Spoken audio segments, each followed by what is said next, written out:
Hey, Kiara here, and I'm gonna make a sort of let's play of Tada Higurashi when they cry.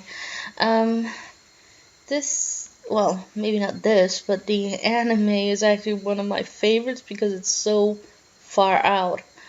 That and what's it called? Elven Lade, I think. I don't know if that's how it's pronounced. Like Butler, well, stuff like that. Horror stuff, gory stuff. Yeah, love it. And I love this because these kids are fucked up. There are gonna be some definite bad language from these kids, I know that. Because there is in the cartoons, and I played a bit of not the cartoons, the anime, and uh, and I played a bit of this game, and they talk pretty dirty to each other at times. But I guess that's just the way things are over there. So let's get started. I'm gonna try and make voices for these guys. Don't be sad. The world may not forgive you, but I do. Don't be sad. You may not forgive the world, but I forgive you. Tell me, what must I do to earn your forgiveness? From Frederica Berncastle. Berncastle? Ugh, this is a work of fiction. Any people getting chopped up is totally coincidental. 83. I think that's kind of cool because I'm from 82. So, oh, nice. If I was going to be ripped apart anyways, having my body ripped apart would have been far better. I don't know about that. I trusted her. Ugh, no, I still trust her. Even in this very moment, I trust her. Why are you chopping her to pieces then? But I'm starting to realize I only wanted to trust her because I refused to accept the truth. It was as if I was trying to convince myself in such a silly, sobbing voice. All those tears making a mess of my face. That mechanical, repetitious sound finally stilled and everything felt silent. Only the cry of the cicadas remained annoyingly loud, and yet I felt as if I could still hear her voice. But that's not possible. She's no longer speaking. The only one crying is me. She never cried. Even when she repeated those words over and over, she never expressed any emotions, because there was none to show. If she had no tears to shed for me, then I shouldn't need to shed any for her. Then why this pain? My eyes are getting moist. Why was this happening? I still wanted to believe I hadn't been split apart. That's enough, right? Inside me an inner voice whispered gently. My spirit had suffered enough, and countless times I wavered over whether I should throw the battered thing away. Except I stubbornly refused to do that, haven't I? I'd feel better if I just threw it away, even knowing that I chose to believe, didn't I? Only I can understand that painful struggle and appreciate it. Hey, me! I tried more than enough. I acknowledge that much. So, isn't it alright just to take the easy way out? Well, that depends what the easy way is, pal. Besides, I'm not throwing it away. I'm leaving it behind with her. Like flowers by a grave of a person I just chopped to pieces. Now then, calm your nerves. Even though you can't feel your right arm. What the hell happened to you? Just lift it up. And with every swing, forget a little more. Oh, great.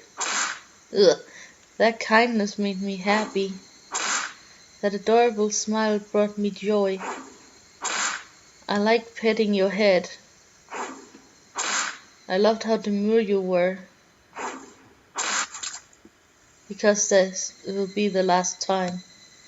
Because when I swing this down, I'll forget this is my first and last bouquet for you. Oh, great. Perhaps I really did love you. Ugh. Oh, great. Blood all over. Yeah. Nice. Somebody has been apologizing for a while now. I wonder what she's apologizing for. It felt wrong to eavesdrop, so I tried to ignore it. It has been a while since I last went to the city. I only returned to attend the funeral of a relative. Even though I lived there until last month, I found the bustle of the city to be overwhelming. Those skyscrapers and the multi-lane roads. The melodious cacophony of the crosswalk. I remember because I've seen some, I think it's Chinese or Japanese movies, and their crosswalks are like dee dee dee dee dee dee dee dee dee dee or something like that. That's so cool. I don't remember. I think that's the walk sound actually. But yeah, even the campaign speeches blaring in front of the station felt nostalgic. The place where I live now isn't nearly as lively. There's only the chirping of locusts and the babbling of brooks, oh how poetic, and the cry of the higurashi, the evening cicadas. When I played this game first time and watched some of the anime, I had no idea what higurashi was. So I'm actually glad they explained that it's the cicadas, because I thought it was like crazy kids killing each other or something like that. That's what it meant. I don't know. I don't know what I thought it meant, but I thought it was something violent. Rather than making me feel lonely, that quietness has now begun to instill a sense of serenity. There is nothing where I'm living now. I don't just mean that there aren't any burger joints, there aren't even vending machines. Oh, great! No music stores, no restaurants, and no arcades. No video games? No! Okay, even an ice cream parlor would be unlikely. The nearest town has some stuff like that, but it is an hour away by bike. Oh, great. But come to think of it, it wasn't really a big deal. There were music stores and arcades and ice cream parlors, but it wasn't like I ever hung out at any of them. I had lived in the city for 10 years and never once been to an ice cream parlor. I should have gone at least once. It's only now that I've started to regret that a little. Somebody is still apologizing. Who is she apologizing to?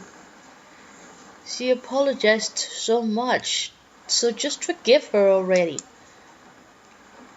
There's no reason anyone should ever need to apologize so much. I started to feel a bit annoyed at whoever was refusing to forgive her. No matter how bad the mistake, there is nothing that can't be forgiven. Well, let's see about that. There's no such thing as an irreparable mistake. Well, apparently there is. You just need to be more careful next time. Right.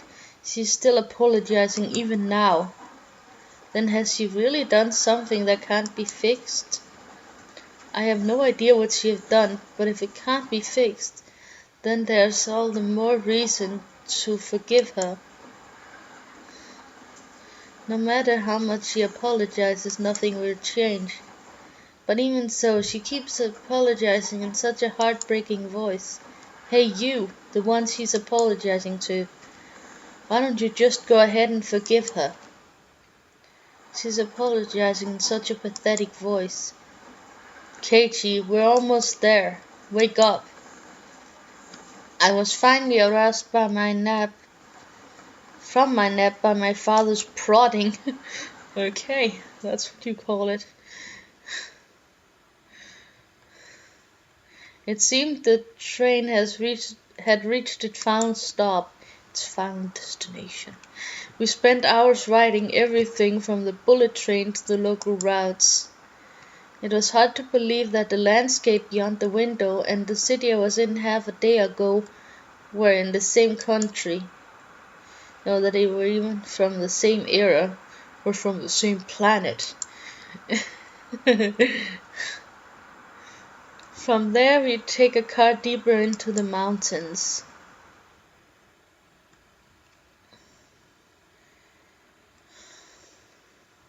Oh, I love these pictures. It's like somebody's taking photos and made them into comic books. Past where the dense forest encroaching on the mountain road suddenly opened up. Wow, look at that. There, where I live now, Hinamisawa. Higurashi, when they cry. And I guess that noise in the background is the higurashi. No, wait, that was evening cicadas. Well, whatever. I don't care. Even though we were approaching summer, the morning air still had a frigid bite. Although in exchange you could fill your lungs up with crisp, clean air. Flipping open the window, I was greeted with a verdant expanse. Oh, fancy words. Nothing but trees. The neighboring house was far away on the other side. That's either good or bad, depending on if you're visited by a serial killer or just a good friend. So I was probably the only one enjoying that view and that air. Well, actually the air is everywhere, KG, so I filled my lung with another lungs, not lung. I filled my lungs with another deep breath. Since I started living in Hinamisawa, I learned that even air had its own taste. Well, ah, how cute. I quickly finished getting ready for school and headed downstairs for breakfast. My mother was the only one there. My father was nowhere to be seen. He was probably up working until the early morning. Dad had a rather unconventional job as a painter. It is such a laid-back profession. Get up when you want, sleep when you want, and work when you want. I was so jealous of that easygoing lifestyle. I even wrote for school that I wanted to be a painter when I grew up. Dad was ecstatic about that. It was just because it looked easy. I'd never tell him that though. Mom laid breakfast out on the table. Seaweed? Okay. Pickled vegetables, raw eggs, ugh, and grilled salmon. Well, grilled salmon sounds good, and the pickled stuff is good too, but seaweed and raw eggs? Especially the raw eggs. Salmonella! My mom was such a good cook, it was scary. A perfect, immaculate, ideal breakfast. Unlike my dad, who didn't even know the meaning of the word schedule, my mom never squandered any time or effort. She hummed a little tune as she brought over the miso soup. I've actually tried that once. I think it's soup with tofu in it or something. It seems like she was in a good mood today. I'm so happy you've been waking up early ever since we moved here, Katie. If I don't wake up early, I won't have the time to eat breakfast. I thought I was being cute, responding with a wisecrack after being praised for being good. Full bowl of fries, or will half be enough? Pile it on. First I savored the steaming hot rice with the seaweed. After that I covered it with the eggs, and apparently we were invisible as we were sitting at the table. Because you can't see the guy sitting at the table. Between the bites of rice I enjoyed the crunch of the pickles. Not bad at all. Excellent as usual. Watching me clean my plate, Mom gave me a warm smile. I am so happy you haven't skipped breakfast ever since we moved here, Keiichi. Stop saying Keiichi all the time, Mommy.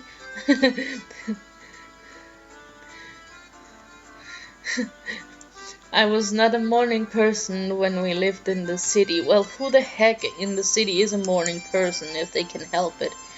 I slept right until the last minute before school and rarely ate breakfast. Boycotting the breakfast Mom made me each morning was probably the only way I could protest being forced to attend cram school. What the heck is cram school? I guess that's what you'd call my rebellious phase. I wouldn't as much as look at the breakfast she woke up early every day to make. But if I could go back in time, I'd slap myself and break the space-time continuum, because you're not supposed to touch yourself if you travel in time, dumbass. Mindful of the time, Mom rushed me along with a wide grin. Isn't it about time to meet up with Rina-chan? Hurry! Oh, I wish I remembered the Japanese word for hurry.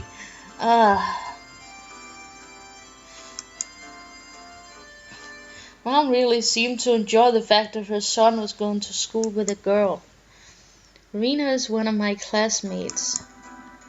She really loves looking after people, coming to meet me every day without fail. The way I looked at it, a guy my age walking to school with a girl was just lame. But well, keeping a classmate waiting for me every day wouldn't be very considerate. Seriously though, how long does Rina wait there for me every morning? She stands there all night because she's a stalker. Taking one last gulp of the miso soup, I raced for the door. Please thank Rina-chan for the pickles. Come to think of it, those pickles weren't store-bought, were they? Oh, duh. If I'd known that, I would have savored them a bit more. Morning. Morning.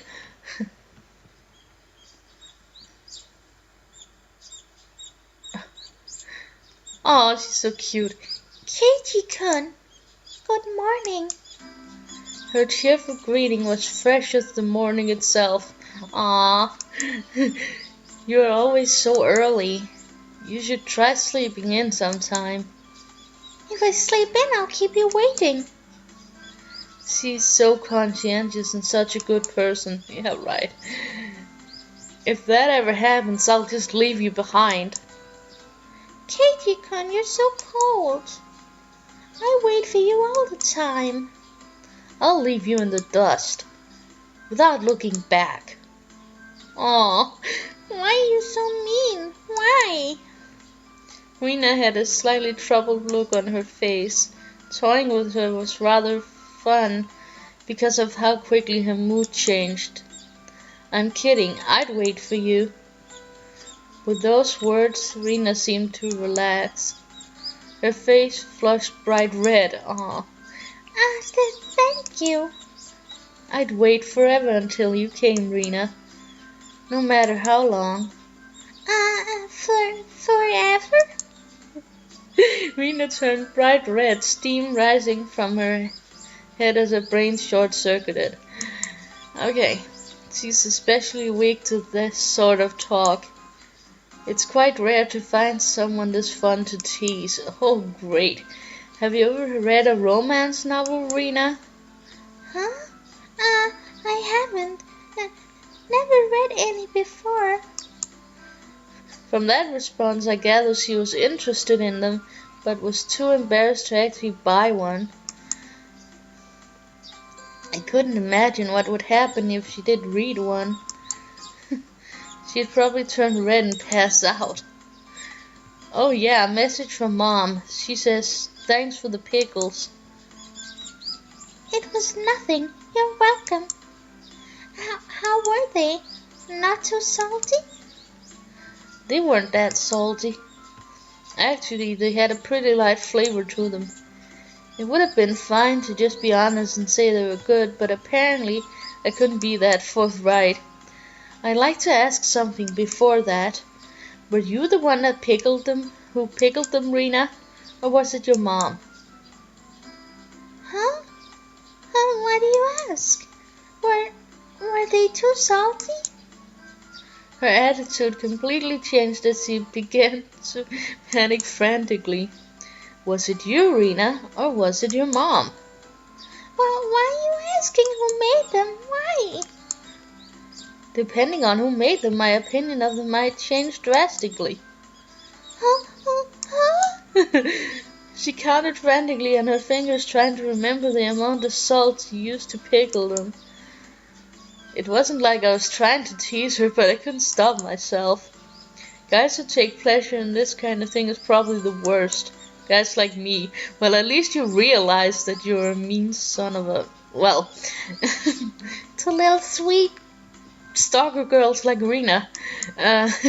Rena nervously opened and closed her mouth over and over, trying to muster a response.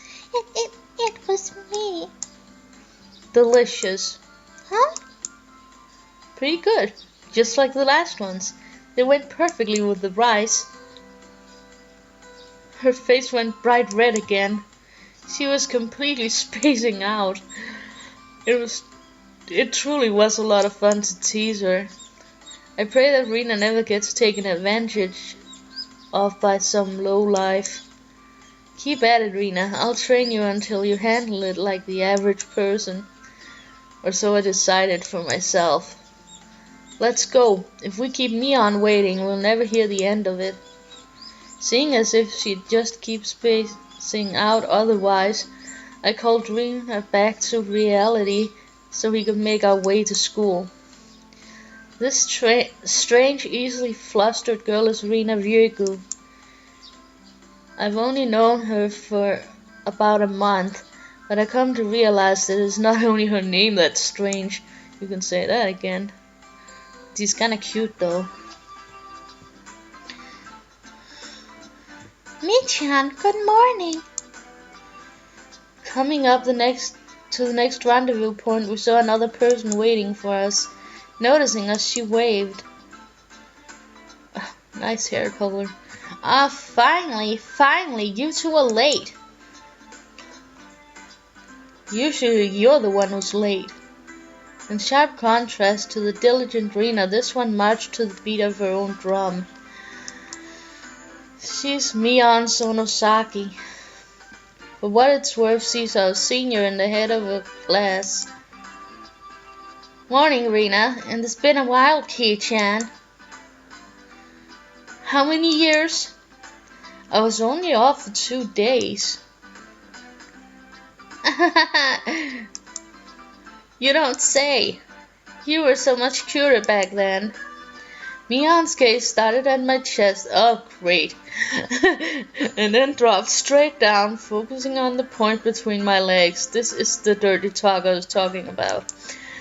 So she was saying that it was my crotch that was cuter back then. Before you ask, just to be clear, I never actually tried to show it to her. Well, I didn't ask, kid, because I'm not interested in teenagers showing each other their... Well, forget it, I'm not even gonna go into that. I've grown quite splendidly. You'd be surprised. Not only is he bigger, but he's got a little mustache now. But he has a little mustache now. Oh, God. Being so engorged with energy every morning is quite the problem, though. I'll introduce you next time, so be sure to greet him properly. Don't say next time. Right now it's just fine. How about letting the little guy get a breath of fresh morning air? Oh, great. I don't think I've ever heard talk so dirty You could smell it fouling up the morning air before. Leon sure acts like an old man sometimes. Yeah. Gotcha.